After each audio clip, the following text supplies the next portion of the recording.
Welcome to the Week 5 BFFL video. Week 4, holy moly.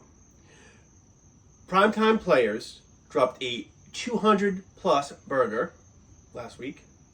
Frenchie's Cuban Missiles won by 150-ish points. And these two guys play each other this week. Can you imagine if that was last week? Primetime players would have won, but it would have been a tough loss for the Frenchie's Cuban Missiles. In other news, the replacements get there first. It's a shame. I know they'll bounce back, but losing to the Wise Guys by less than 1 point is a tough way to get your first X. Anyway, on to the Week 5 matchups. My husband's good giving toast.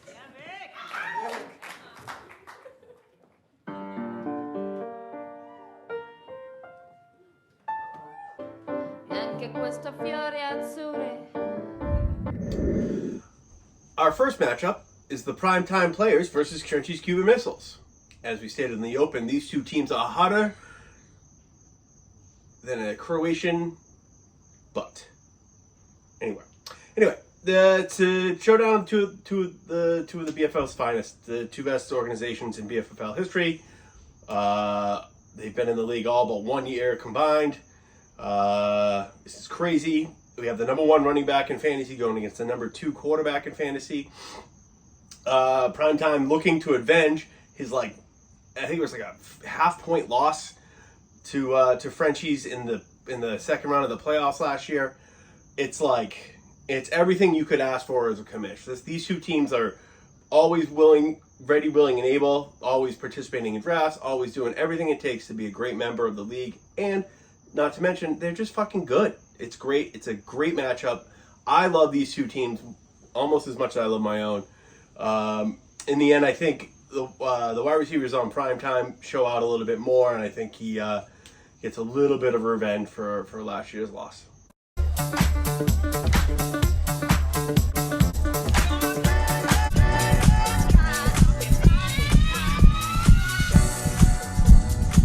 In our second matchup, we have the 4-0 Wise Guys versus the 2-2 replacements. Former Southie brothers, the replacements are playing with really a hand tie behind their back. Down a quarterback, down a couple of the buys. Wise Guys, hot 4-0. I mean, one of the last 2 undefeated teams, and they get a wounded replacements. Oof. It's a tough look. The Wise Guys are licking their chops. I think they sleepwalk and get their W here.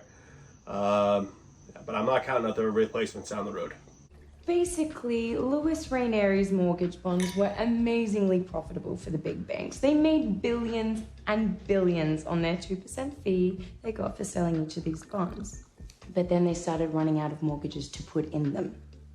After all, there are only so many homes and so many people with good enough jobs to buy them, right?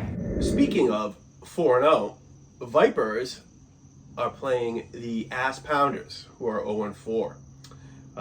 It's a showdown of the class of 2011. These two guys came into the BFFL the same year. Also 2 great members in their own way. It really comes down to Lamar versus Tua this week, though. It's an excellent matchup. Actually, it's really kind of the matchup that means a little bit more now that we've gone to 2 offensive players. Viper undefeated season just rolls on. I just don't think that the Ass Pounders have what it takes to stop this Viper. That turns me on. Pick. 2 girls, 1 cup at 3-1 versus the Love Boat captain at 1-3. It's really 2 guys that don't even have any idea, could not pick each other out of a lineup. And honestly, I haven't seen Chuck in so long that I probably couldn't pick him out of a lineup either. Anyway, 2 girls, 1 cup actually has a really, really good team. I probably have said a bunch of bad things about it. That's just jealousy. Let's be honest. The cup overfloweth for Chuck. I think the Love Boat's nightmare float continues. It's been pretty rocky for the Love Boat. None of it really their fault, but hey, such is life.